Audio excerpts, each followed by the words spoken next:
Maine hissed. What? No, I wasn't. You were about to blast off. Now self-conscious, Noff stopped his tail and back end from wagging. His tiny heartbeat slowed to normal. We're in the human world, Maine reminded him in a whisper. Even though all these people can't see behind the veil, we don't need to act suspicious. The veil was the invisible barrier that separated humans from being able to see magic and other supernatural stuff. Humans couldn't lift the veil, but Maine was half-troll. She could lift the veil with a thought. While she almost always kept it up, she occasionally dropped it, like when she didn't want to hear Noff talking. She set Noff on his seat and turned her attention to the kitchen set on the stage. It was a very professional-looking setup, with polished countertops and industrial-grade appliances. Each of the contestants had their own workstation, and she wondered which one Sage would get. A host stepped forth from the back of the kitchen set, and the contestants turned to face him. He was a genial man with a neat goatee and short, gelled hair. Wearing khakis and a button-down shirt with a pink bow tie, he looked the part of a typical cooking show host. "Ladies and gentlemen," he began, addressing the contestants, "welcome to the Sarah Glass Show." There was a pause and another cue for applause. "Congratulations on making it to the final week of the competition. Don't think it will be easy. There's a reason some call this Murder Week." He chuckled conspiratorially. Above the stage, the display read, "Gasp." The crowd gasped in unison. Then the host resumed his speech. "Not that anyone will die. Dear me, of course not. But our head chef is, well, you know, she's Sarah Glass." Sage visibly stiffened, but the rest of the contestants nodded as if they couldn't wait.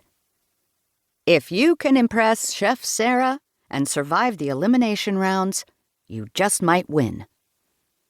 The display read applause, and the crowd clapped and cheered. While the host rattled off some more rules, Maine's thoughts drifted back to Rainwater.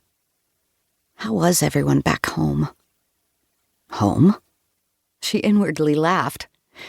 It wasn't long ago that she'd never wanted to return home. For much of her life, it had been a place of bad memories.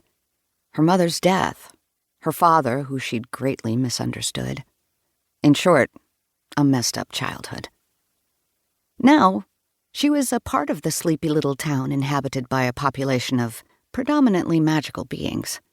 She was the town's protector, now that she'd inherited her father's mantle and his job. Also, while her and Noff's bodyguard and detective agency was still in its infancy, she had a feeling that job opportunities would be aplenty following their high-profile case at the recent Magical Beings Conference in Rainwater. It wasn't every day one got to bodyguard death and thwart a plot against his life. Death. Back home, the cases were probably piling up. And here she was, sitting in an auditorium over 3,000 miles away. Even though she deserved this vacation to LA, and she wanted to support Sage, part of her was itching to work a case. Noff yipped. "There she is!" Maine snapped back to reality as a stern-faced female chef pushed through a swinging door at the back and strode into the room in black heels, black dress pants, and a black shirt. She wore a pristine white apron over her front and had a severe, angular face. Behind her head, her blonde hair was in a tight bun. Everything about the woman screamed aggressive. Still, there was some part of Maine that desired to be her. The woman tromping up to the contestants had a focused power about her that Maine envied. Chef Sarah Glass. Maine wasn't the only one focusing on her. The evil mantle she was wearing hissed. Weakness. Ego the size of Dodger Stadium. Craves power. Suggestion. Take away her power and call her Sarah Ass. Nice to know, Maine said under her breath.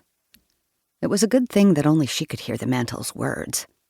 She was the only one who could see the mantle, too, unless she commanded.